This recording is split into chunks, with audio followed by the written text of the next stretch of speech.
Armée FARDC a déjoué tentative, il y a recrutement, il y a 11 jeunes originaires, il y a Kivu, Oyo ba rebelle, il y a ADF baluka rejoindre Bango na rébellion ndenge annonce et salami et pas il y a porte-parole, il y a armée mokolo alelo jeudi 20 mai 2021 à Beni. Chef de l'État Félix Antoine Tshisekedi Tshilombo à répondre Kagame, président à Rwanda, surtout à Yebisi et que Tina Yakosala Makelele na ba média ezate Yemoko en tant que président de l'Union africaine a koyeba ndenge nini akosolola na ye pe ndenge nini akozwa solution na ye mais ayeba que makila ba congolais nyonso etanga na este ya pays et kotika la bongote et sengeli ba auteur ba futa vice-premier ministre intérieur a solaki na ba service na ye ba présentaki ye et puis a salaki kozeli mo na ba policier a lobi nyamu ya ba policier sengeli sila ba embouteillage ya pamba insécurité, trafic d'influence, surtout il y a ba officier, il y a la police makamwana nyonso kosila pambate akobengana déjà ebele pe akosala te makamwezo en ordre état de droit ndeliboso. Merci na fidélité na la KNB News où les amis première chaîne et puis ça va bien information en continu kasi na linga la information oyo bokoka nulle part ailleurs traité d'une manière très professionnelle pe surtout na bato ba ebi misala na mokolo ya lelo téléphone ekoma moninga ya moto kasi moninga ya lolenge nini mon cher obosani makama mikanda l'état na mboka oyo il faut côte à gauche il faut côte à droite ah di allô Nzambe, téléphone, badone la ngai. Nzambe, papibie mukolo. Nini? Mon cher Megesili. Tokusuka tamba tepe. Na suna mbongo ta? Alo. Nata yuko nete na tono. Yango ezali tiombo to ezo. Kasi na maso wana, solution ezali nini? Bandeko, solution ezali service auto bengi RAM. Registre des appareils mobiles. RAM est coupé sa solution na ba opérateur, ba utilisateur, pe na mboka mobimba. Ezalaka déjà na ba mboka mingi. Yango ba konti bazoli kanisi ya ko installer yango pe en RDC. Poto lo ngala ba problème oyo esalaka ba réseau ezala malamu te, ba bokono kili na banzela ba téléphone ya pirate, ko bungisa téléphone obungisa biso biayo. Na yango mibeko ekweyiboyi. Tosani la ba téléphone ya original, pona mikolo koya ba téléphone nyoso ya pirate ekozala bloqué lokola na ba mboka mosusu. Ah bon? Pona koyeba yango, esengeli oyeba numéro email ya téléphone na yo na kobeta étoile 10 06 10 15 chiffres ekopesa yo otindi yango na SMS na 470 nde okozoba information sur ya téléphone na yo soki ezali original. RAM ekosunga biso soki obungisi téléphone okima mbangu na opérateur na yo yende akosala RAM a bloqué yango esika ezali to a débloqué yango soki emonani to mitungisa te na RAM enregistrement ezali kosalama automatique na yango to bomba ba email na biso malamu po ekosunga biso na makambo ebele. RAM ekotiela biso ba wifi internet ya ofele lokola na ba aéroport ba université pe na bisika mosusu. Na RAM téléphone comme moninga solo.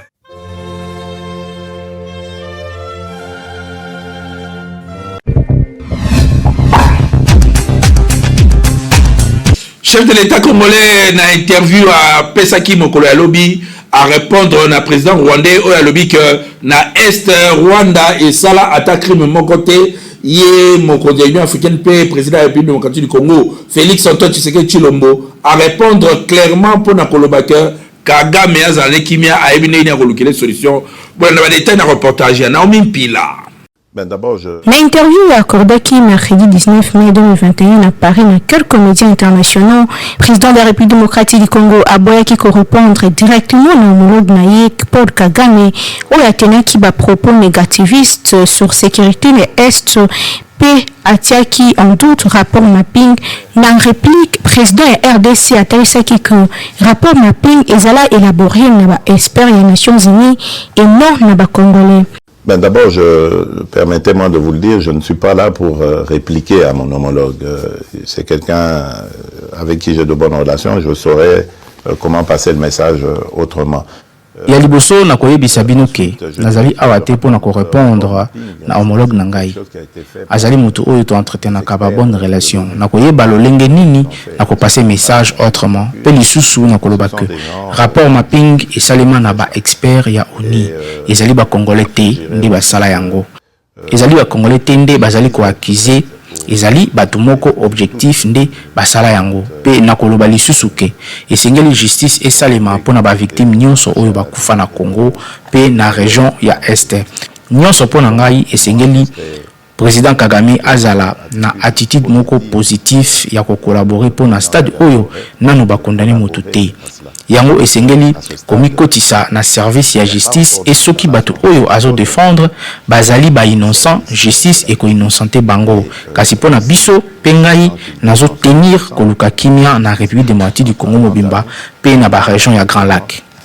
Je tiens à ce que la paix et la sécurité reviennent dans mon pays parce que je veux tourner cette page sombre de l'histoire de l'Afrique, c'est qui est une honte de vivre en se regardant en chien de faïence avec ses voisins. Liboso ya ba caméra internationaux, 4e président ya RDC atalisaki que azali kotenir que kimia sécurité ezonga na mboka na ye pe azali koluka kosala na RDC pays moko komema développement na kati ya Afrique. Na o etali sujet ya prix Nobel de la paix Dr Mukwege. Félix Tshisekedi alobaki boye. Pona Dr Mukwege azali fierté nationale. Vina nyonso oyo asala na oyo azali na kondima teke azali moto oyo akoki kozala manipuler kutu il faut mboka et honorer pe azali na soutien pe affection na ngai. Pour un rappel, na interview oyo Paul Kagame accordaki na médias internationaux à Paris lundi 17 mai en marge du sommet France-Afrique, président Rwanda salaki ba affirmation oyo eshokaki ba Congolais. Kolobake qu'il n'y a jamais eu de crime commis na RDC pe lisusu a rejeté qui ba conclusion un rapport mapping des Nations Unies na ko qualifié yango kozala controversé. Paul Kagame akizaki pe lisusu ki Nobel de la paix Dr Denis Mukwege ko bénéficier na soutien ya ba force obscure pour azali ko réclamer mise en œuvre ya ba recommandation ya rapport mapping ba déclaration onde et choka ki ba congolais pe ba réplique ezalaki makasi mingi na bopposant kasi président de la République loko la président ya RDC pe lisusu président en exercice ya Union africaine asengi ke kimia et régner na kati ya mboka pe libanda na bonne relation oyo yali kokamba pe lisusu asalisi ke nyonso ekozala malamu po justice ekosalema po na ba victime nyonso bakufa na est ya République démocratique du Congo. Kinshasa et l'équipe partout. République démocratique du Congo ezui président oyo akipaka makambo na bango kitoko à la lettre atikaka eloko moko eleka ete ezali bongo réaction ya bakinois oyo basololi à propos ya makambo Kagame alobaki pe réaction oyo chef de l'État Félix Antoine Tshisekedi asali pona ko défendre mboka na ye pe kolobaka oyo nyonso esamaki lokola crime esengeli efutama bolanda bazali bongo na micro ya Merveille Mobende na Hervé Zaka. Moi je pense que à président ya Union africaine je pense que à cause de la stratégie na ye mosusu o akoyeba ko pesa message parce que la brutalité n'arrange pas mais tu le que azana ba voie diplomatique o ako utiliser pour remettre paix na kati ya biso na Rwanda. Donc yé mo kayebi ba stratégie ya ko sala en tant que chef de l'État, en tant que président de l'Union africaine, ayebi ba stratégie ya ko utiliser pour na ko solo na homologue na parce que ils a diplomatie. Makambo oyo ba secret d'État moso ya ko loba akobi msango na miso batute. Bon en fait ndenga répondre. Bon et ça m'a bête parce que ndenga répondre que ayebi ndeni na ko répondre. Bon et pas na trouver que azana c'est la diplomatie. Makambo azoloba oya koloba kuna biso toyeba yango te mais la diplomatie. Mais effectivement parce que la justice élève la nation. Parce que sur justice ezali, moi je pense que kimi kozamboka puisque batu belé o basala kama be bakobanga kozongela mabe wana parce que justice bandolandela bango. Bon Kagame eza mamba lokuta parce que ba créer ba guerre wana mingi eza ba Rwandais parce que majorité bilongo ba sala ba guerre wana mingi eza ba Rwandais eza bilongo ba Congolais te eza ba Rwandais. En président a la raison a go sali Kagame na preste président a raison a ndenge ya répondre attendre la coulisse va répondre toujours. Président a raison faut kanga batutu ba sala mabe na est wana pour majorité ba Congolais msubi ba wana ba sala ba rébellion na est. Président a raison faut juste kanga batona tout na CPL pina na président ninga répondaki makasi président sagement sage makasi na CPL pina makasi bon président Fati aza président Union africaine a président Union africaine tout tika emo président a sa solution président a sa aura solution otolembi pe mambo ba est ngo trop le lobby tumba ba kufi tout ça là président a la solution en tout cas ko sanga na CPL na réponse au chef d'état personne na CPL na ngo makasi Kagame aongo banga comment banga attaque à RDC mais na pesi bande ko na biso ba soda na bande na ba soda pesi bango président merci belé ba attaquer bango tina kata Rwanda ba sa le loko oyo tipo asala akisa drapeau na kata Rwanda na ngana CPL répondre na diplomatie na médiateur aza muta niveau na répondre na média et simbate a répondre na diplomatie na CPL na makasi chef d'état ou mais vraiment justice ndé sala musala président olobanini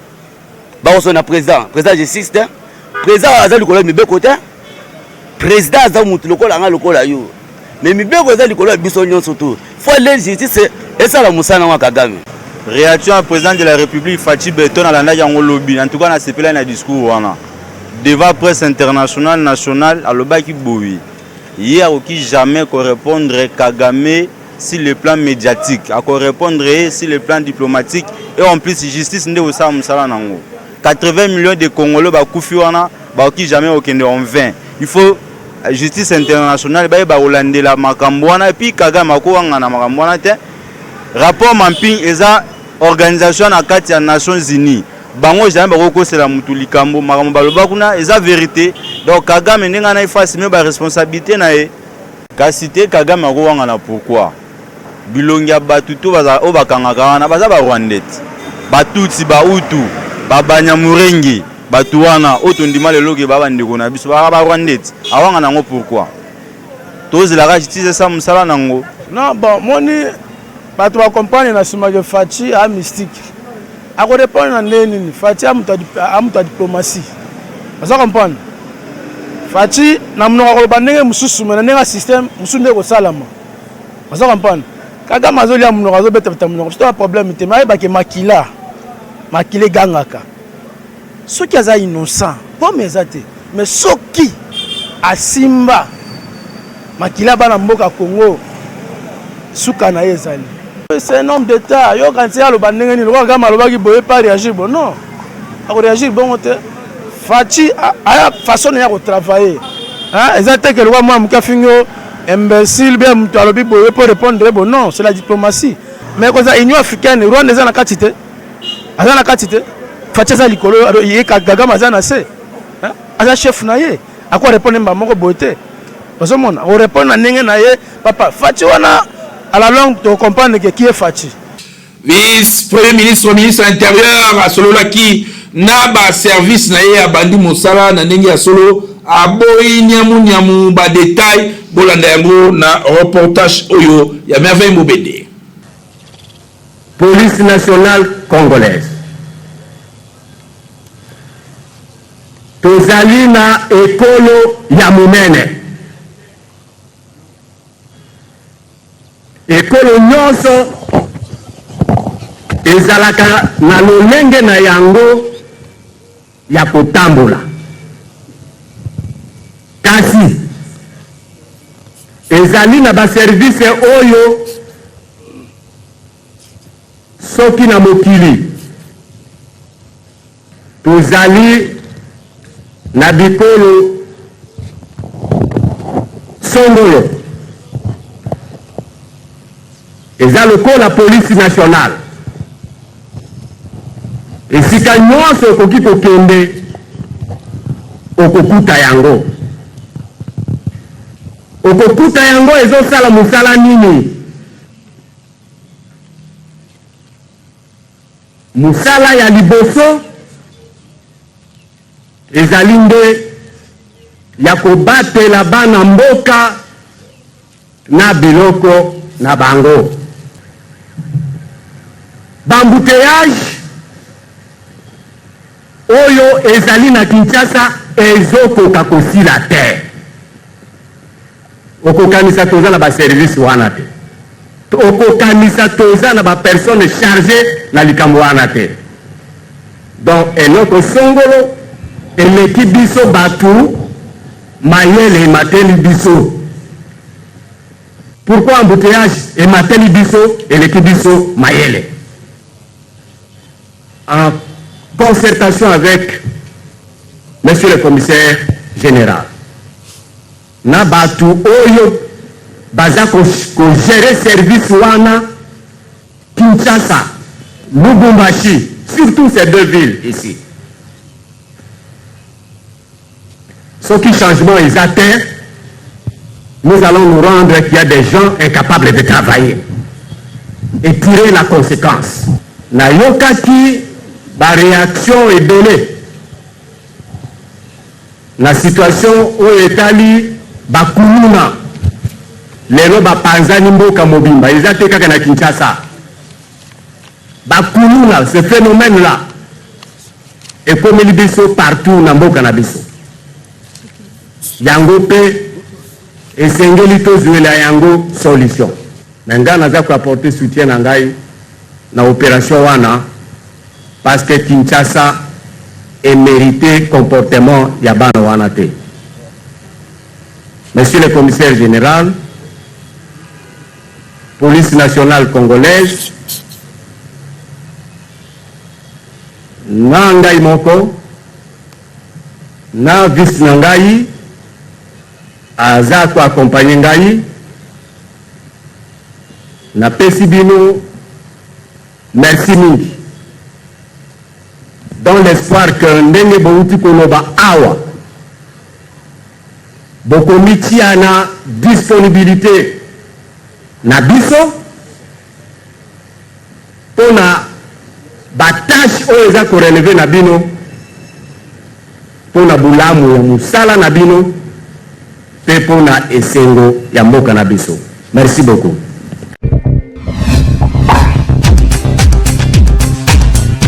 Comme toujours ndenge ya memela kabala ya Kinshasa pe bana République démocratique du Congo nyoso ba surprise Beltesco ayeli bino poto Blevita pour na santé na bino pe pour esala ke bozala nzoto kolongono pe sembe ba détail bolanda na reportage ya Nathan Seta.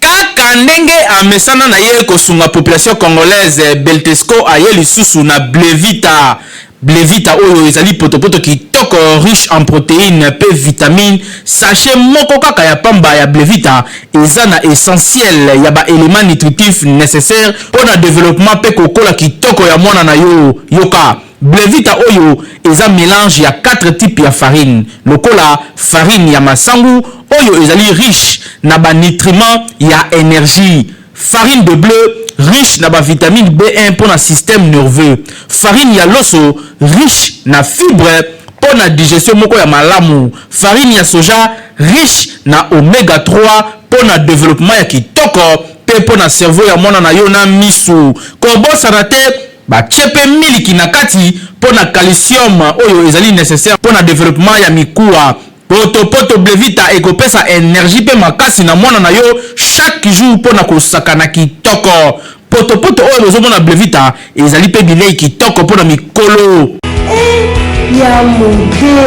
Mais là poto Blevita pour na kobatela pe kokolisa mwana na yo kitoko. Beltesco vraiment mosungi ya mboka. Kinshasa eleki partout.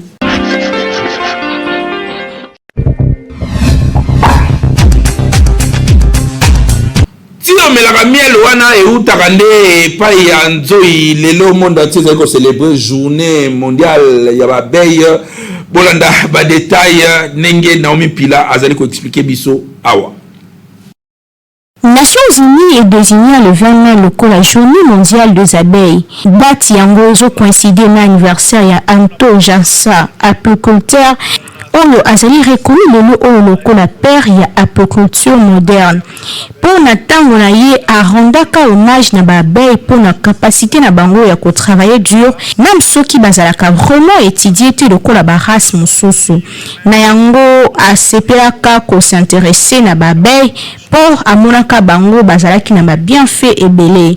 Lelo oyo tokoki koloba que babeille bazali ko vivre ba moment très difficile na ba mortalité très élevée. La raison ebele ezali na base ya disparition ya espèce ya abeille ndakisa dérèglement climatique, virus pe ba agent pathogène azarien, parasite, disparition ya babiton naturel lié na monoculture pe lisusu abi ya traitement na ba produits pathosanitaires.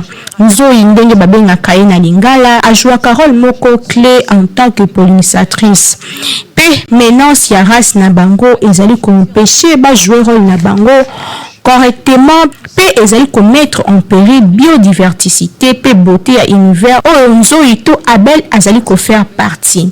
Journée à l'élo initiée na Nations Unies ezali occasion ya sensibiliser pe inciter moto à vivre na ba compagnon na ye naturel pe abattre la ba espèce nyonso a modifier comportement na ye na kotika kaka komona nzete to nyama lokola monguna na ye alors que nature esalema po moto a vivre na ba élément na ye nyonso oyo ezo faire partie pe beauté ya univers. Donc nzete mai nyama nyonso wana ezali très important pour na servir pe a moto soki nyonso wana ezali te moto pe ako vivre ye moko na mokili te. Esengeli koyeba que abeille azali insecte immunitaire social oyo parmi ba espèce na ye tokuti ba espèce oyo esalaka objet ya ba élevage oyo babengaka apiculture pour na ko récolter miel.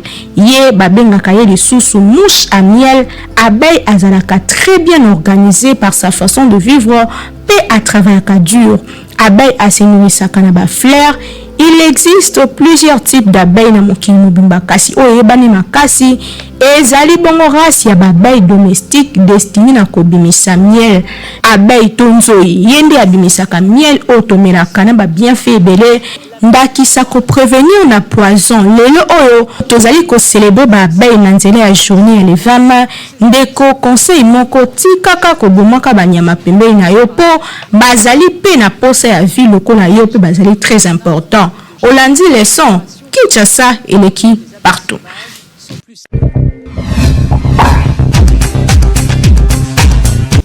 KNB News, merci pour vous allez continuer à s'abonner massivement à KNB News chaîne na biso YouTube où vous allez continuer à peut savoir des informations en continu surtout ba émission oignon vous allez ko sala manalingala vous allez ko sepela nango makasi pambate et loko vous allez ko lelande professionnalisme. Ben extrait ya kindoki politique pe bitambola tambola bolanda. Mais c'est ce que Kagame a dit là, c'est vraiment nous insulter. Et puis il est allé très loin, qu'on minimiser moto mokili ba publicité prix Nobel, qu'on minimiser propre fils Nabiso, papa Nabiso et Anabson de Nabiso, Mukwege, qui a ça naïba, aza la solde ya banani. C'est vraiment triste. C'est vraiment triste. Nga maman na mitunaka so mango ya Rwanda utawapi. Ponga nipshonga na botam na kisangani. Tukoni na Barwande, tutangi na bango, na hivi sipirutua na Barwande wana iuta wapi. Na isa kama mbinano ku imagine yangu. Rwanda kokota 83 fois na Congo. Na nombre ba soldats. Rwanda bo bimba wala sona 15 000 ou 20 000 soldats. Nous sommes à plus de 100 000. Donc tout au quoi aligner 4 soldats pour un soldat rwandais. On a des possibilités. Il y a anéantir Rwanda. Mais comment on a Kinshasa? Sur 3000 km de frontière Rwanda, Lenga Rwanda boy. C'est quoi ça? Et puis non, c'est parce que Baza mieux organisé que Bisso. Donc Bisso ton double toi Bazoba. Parce que c'est ça, non? C'est ça, non? C'est ça, quand même, na Est. Ce qui va l'ambir, on va casser sa face. Ce qui va l'ambir, on t'a na Rwanda, on va casser sa face. Non, na Est, on a un problème. Mais si on a par exemple na Goma, pour Kenya, na Kigali, il faut battre ni tourner. C'est quoi? Na Rwanda, on a biso. Faut que la Rwanda organise un peu nae, mais faut bololer ça biso to ko organiser un peu kate. C'est nous. tolingi mboka te tolingi mutu c'est de chacun pour soi et tokomi mama tokomi na problème makasi na Congo on tatika sur na moya unité avant que l'on to sala ki géopolitique to bomba gouverner mboka te to sala biso moko mutu na province nayi et comme mutu na province comme mutu sala territoire nayi toujours que kaka immédiatement ko kitati to na niveau ka kota ka famille ou ta même pas province. Regardez tous les gouverneurs là bana mboka na bango mais qu'est-ce qu'ils font? Au moins gouverneurs sont même pas en poule et ça on a tellement dans la province rien asem pas province na mutuka aya na mutuka na kinesa cha province lwa kango ma ko sebe province ni unité donc voilà un peu Bolonais ya Kagame koto na craché sur biso. Mais si nous disons que le Rwanda est organisé, le Rwanda a un plan de balkanisation, le Rwanda bon. Maman, le loba ici so to za na corona comme to sala. To que la quarantaine. To le kabaki si to melati. N'est-ce pas? Justement. Mais biso to bi déjà que maladie en Rwanda a procédé à l'infiltration à sala raboto yebi. Ce que to saka nous. Balobi likambo yo président ya Rwanda Kagame tango azobima na France na salo bazalaki na atelier alobeli na invitation na bango alobeli makambo ya Dr Mukwege prix Nobel coup de chapeau Dr Mukwege so botali pe santé ya Kagame na ya Mukwege za mwa différence santé ya Kagame za piège bon mona mona SS na mona o za normal mona SS ya rezonaka na ndenge na e Kagame obomanga te pona na mabela bakoko ata baronde bazao soki basali blague bako vivre na ina loba makambo batuninga lelo na kanda parce que batunaki ba question ebele pona ba génocide au Rwanda sala na RDC awanga ni ma toucher pour Mukwege docteur otolingaka na Congo o ya risque vie na ye a minimiser RDC alobi bien alobi za lokwa prix Nobel ba pesa Mukwege et pesa ba vertige congolais za fier ba congolais zaka na ba loyenge bango baza ba Rwanda baza influencer na bon kitana biso baza influencer na bozo RDC nzambe tanga kabolaka il faut ba juger nzambe ba bakate lelo mutulu kwa Kagame mutsopi mulai wana a minimiser Mukwege docteur o azama yele bolanda wana ISP tango bazo sala na ISP Gombe bolanda ne ba pesa ba prix Nobel docteur Mukwege azali professeur Kagame na lela bisa président Kagame na respectera mingi mais azana moi mitsopi na mutu ça veut dire quoi secrétaire d'état na ye Paul Bayana atiaka moi si na semi aboma mona na ye wana ndenge nini troisième fils na ye ayoka appel ngala Kagame wana Kagame akomila ko sakana na Congo mais Congo ngo za Félix lelo eza Kabila ndenga longwaki te eza ba négociation libre te nalo bagana bino na obi eza pe capable ke biso to infiltrer pe Rwanda wana na ba bêtises basala na Congo il y a des Congolaises nazana bana na Rwanda wana baza ba vrai chéri campèche ba vendre sa Rwanda na 2 jours to mona ebembe biarima na bazwango na combien de jours combien de temps na Mobutu na kondo maréchal Mobutu te totika baje soki ko peso simbate baluka ko pe osala babomba bambongo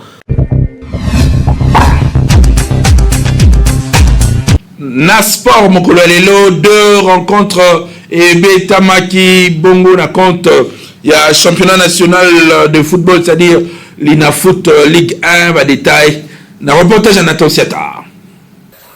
Dans un club Motema Pembe ya Kinshasa a gagné qui cercle sportif Don Bosco ya Lubumbashi na score ya 1-0 mokolo ya lobi mercredi 19 mai 2021. Ezalaki match oyo ezali na cadre ya 26e édition ya Ligue nationale de football na foot Ligue 1 oyo ebetamaki na stade TP Mazembe na commune ya Kamalondo na Lubumbashi na Okatanga. Ezalaki bongo na 76e minute ya rencontre nde bakinois bayaki réussi ko marquer seul but grâce na Karim Kimvudi à peine à kokota na jeu akotaki na 40e minute pour na koluka ko remonter pente pour être équipe ezalaki na ko boiter évidemment ayaki ko réussir quand même ko sala quelque chose yango ayaki ko permettre na ye aya kocha unique bi ya rencontre oyo ndenge coach ya DSMP Alelo de alobaki na presse na victoire oyo DSMP a totalisé 40 points pe Don Bosco azalina na 32 points na kati ya classement ya Ligue 1 Linafoot oyo Côté Moussousou, association sportive VEC Club ya Kinshasa, yé a reprendre provisoirement tête ya classement ya Ligue 1 Linafoot après victoire na à 3-2 devant association Simba Kaka Mokolo ya lobi mercredi 19 mai na Kolwezi na province ya Lualaba. Ba vert noir ya Kinshasa bazalaki bato liboso ya kofungola score na 14e minute grâce na Fiston Mayele. Jérémy Mumbere a ko permettre na ba poulain ya Jean-Florent Ibenge ba ko double mise na 20e minute ya jeu. Vers la fin ya première période, soit na 45e minute ya jeu, Rodrigue Kitwa a ko réduire score pour na compte ya Simba. Na retour ya ba vestiaire, ba visiteur ba ko alourdir score na bango na entremise ya Fiston Mayele oyo a ko inscrit doublé naye na partie oyo na 65e minute pe a porté score oyo na 3-1 en faveur ya VEC Club. Nabongo formation ya Kinshasa a totalisé 64 points pe a vu provisoirement tête ya classement ya championnat oyo national pe a se relancer après défaite naye ya week-end oyo utiko leka na classico oyo salamaki face na tout puissant Mazembe. Kasi côté naye AS Simba ye atike na 12e na classement pe azali na 28 points et sengeli koyeba ke club ya Kolwezi azali assuré ya kobeta lisusu saison prochaine ya Ligue 1 malgré défaite naye au face na Vita Club. Kinshasa et l'équipe partout. Et surtout qu'il avait l'avantage d'être... Vous allez venir pour la KNB News pour un magazine peut se ramener information en continu kasi na lingala. Merci pour la fidélité Nabino. Bon continuer ko s'abonner massivement na chaîne YouTube KNB News, chaîne où peut se ramener information en continu na lingala. Merci l'équipe technique Mobimba na sima ya caméra oyo Hervé Zakana Mupanzi double poumon Timothée Kayembe na régie pe Nathan Siata azalaki bongo na supervision édition Kumama Gina Naomi Pila pe merveille Mobende azalaki wana pona koyeba bongo kolandela na ba détail nyonso po nyonso ezala professionnel po bosepela pe nyonso ezala kitoko boka moite ezanga lobby bokuta na bongo na Naomi Pila po na ko continuer ko servir bino comme ba vrai professionnel.